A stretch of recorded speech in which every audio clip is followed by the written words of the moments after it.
Software এবং artificial intelligence মধ্যে এই জিনিসটা করছে এবং এখানে আজকের ডেটে তুমি যদি বিজনেস অ্যানালিসিসে দিয়ে চাকরি করতে পারো যেখানে প্রায় স্যালারি স্টার্টিং স্যালারি 30,000 থেকে আরম্ভ করে 1.5 লাখ টাকা স্যালারি আছে। উইপ্রো, আইবিএম, রিলায়েন্সের মতো কোম্পানি প্রচুর ম্যান পাওয়ার হায়ারিং করছে। তোমাকে তার জন্য কি লাগবে? এই ডেটা অ্যানালিসিসের জন্য 1 বছর তোমাকে গ্রাজুয়েশন চলাকালীন বা গ্রাজুয়েশন শেষ করার পরে 1 বছর বিজনেস অ্যানালিসিসে তোমার একটা টেকনিক্যাল কোর্স তোমাকে ট্রেনিং তোমাকে নিতে হবে। কারণ আজকের দিনে শুধুমাত্র গ্রাজুয়েশন কমপ্লিট করে চাকরি পাওয়াটা খুব ডিফিকাল্ট। অ্যাডিশনাল যদি স্কিল নলেজ না থাকে তোমার কাছে তাহলে চাকরি পাওয়াটা তুমি যদি কোনো প্রোডাকশন কোম্পানিতে যাও, সফটওয়্যার ডেভেলপার বা মোবাইল ডেভেলপার বা ব্যাকএন্ড ডেভেলপারে যেতে পারো। ব্যাংকিং অথবা ফিনান্স, যারা কমার্সে আছো তারা ব্যাংকিং ফিনান্সে যেতে পারো। ব্যাংকিং ফিনান্সের জন্য যেতে পারো। ফিনান্সিয়াল অ্যানালিসিস আছে, কাস্টমার সার্ভিস আছে, লোন প্রসেসিং, এরকম প্রচুর অপশন আছে যে অপশনগুলো নিজের ক্যারিয়ার তৈরি করতে পারো। স্যালারি যথেষ্ট ভালো, 25,000 থেকে আরম্ভ করে 90,000 টাকা পর্যন্ত। এসবিআই আছে, আইসিআইসিআই ব্যাংক আছে, এইচডিএফসি আছে, অ্যাক্সিস, কোটাক, রিলায়েন্স, এরকম প্রচুর অপশন আছে। হসপিটালিটি সেক্টরে তোমরা চাকরি করতে পারো, তোমরা ফিটনেস অপশনে যেতে পারো, তোমরা এফএমসিজি বা রিটেল কোম্পানিতে যেতে পারো, স্টার্টআপ কোম্পানিতে যেতে পারো। এরকম চাইলে তোমরা এডুকেশন সেগমেন্টে আসতে পারো, অনলাইন প্ল্যাটফর্মে আসতে পারো।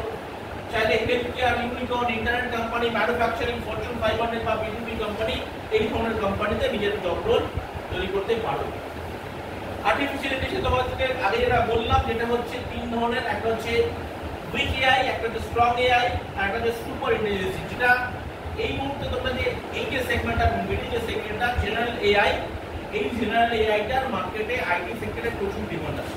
এই যে বিজনেস অ্যানালিটিক্স করলাম বা বলতে পারো সেলস রিলেটেড কিছু প্রোফাইল, বিভিন্ন রকম কোম্পানি, প্রোডাকশন হাউস, যেখানে রোবোটিক টেকনোলজি থ্রুতে বিভিন্ন রকম ইউনিটের কাজ হচ্ছে, যেটা হেলথ কেয়ার থ্রুতে কাজ হচ্ছে, ম্যানুফ্যাকচারিং ইউনিটের কাজ হচ্ছে, এআই থ্রুতে কাজ হচ্ছে। রিয়েল লাইফে দেখো আমরা এই মেশিন লার্নিং দেখি, আমরা সেকেন্ড যে অপশনটা আমরা দেখি, ধরো গুগল, অ্যাপেলে আছে সিরি, গুগলে যেমন অ্যালেক্সা আছে। এই যে আমাদের সাথে কমিউনিকেশন হয় এআই, আমরা যদি গুগলকে বা অ্যালেক্সাকে কিছু একটা ইনফরমেশন জানতে চাই, আমার ভয়েস কমেন্ট দিলে সেই ভয়েস কমেন্টটা ওরা রেকগনাইজ করছে, করে তোমাকে একটা ইনফরমেশন শেয়ার করছে। তাহলে এই যে প্রসেসগুলো হচ্ছে কিভাবে? কম্পিউটার ভার্সনে যদি তোমরা যাও, এই যে সেলফ ড্রাইভিং, আজকে আমরা ওলা, উবের বা বলতে পারো ফ্লিপকার্ট বা অ্যামাজনে আমরা আমাদের বাড়ির লোকেশন শেয়ার করছি, সেখান থেকে একটা ম্যাটেরিয়াল আমরা অর্ডার দিচ্ছি, সেটা অনলাইনে চলে আসছে। এটা কিভাবে হচ্ছে? কার দৌলতে হচ্ছে? এইটা কিন্তু এআই এর দৌলতে হচ্ছে। তো এই জিনিসগুলোর জন্য যে ডেটা, এইটা সবশেষে কিন্তু আলটিমেট তোমাকে ডেটা নিয়ে কাজ করতে হবে। তোমার ইনফরমেশন মানে একটা ডেটা, তোমার নাম, তোমার ফোন নাম্বার, তোমার অ্যাড্রেস, তোমার পিনকোড, তুমি যে প্রোডাক্টটা কিনছো সেই প্রোডাক্টটার কস্ট, সেই প্রোডাক্টটাকে তুমি কতবার দেখেছো, সেই প্রোডাক্টটা কোন কোন ম্যানুফ্যাকচারিং ইউনিট থেকে তৈরি হচ্ছে, তারা কিভাবে ডেলিভার করছে, কার কি প্রাইসিং, এই যে এত কিছু ফ্লিপকার্টের পক্ষে থেকে মনে রাখা সম্ভব, তাকে কোন মেটেরিয়ালটা পাঠাতে হবে, কিন্তু সবই অটোমেটিক প্রসেস। যে অনেক জায়গায় দেখবে ম্যানুফ্যাকচারিং ইউনিটে রোবট ম্যানুফ্যাকচারিং করছে, প্যাকেজিং করছে, এই সবগুলো রোবোটিক থ্রুতে, আর্টিফিশিয়াল ইন্টেলিজেন্স থ্রুতে এই জিনিসগুলো কিন্তু হয়েছে।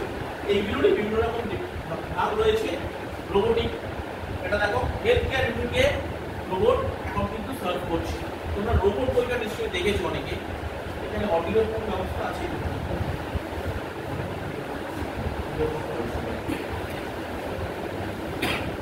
অডিওর ব্যবস্থা দেখা যাবে তোমাদেরকে।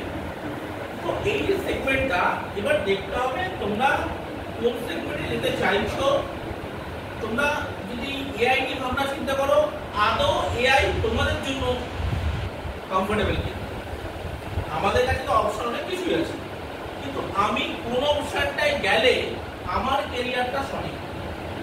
আমি যদি আজকে মনে করি আমি সরকারি চাকরিতে, আমি সরকারি চাকরিতে যাব তখনই যখন এই পার্সেন্টেজটা দেখো 1.20 থেকে অনেক বেশি আছে, যেখানে কম্পিটিশন অনেক কম, তাহলে সেই সেগমেন্টেই আমি যাব যেখানে অপরচুনিটি বেশি।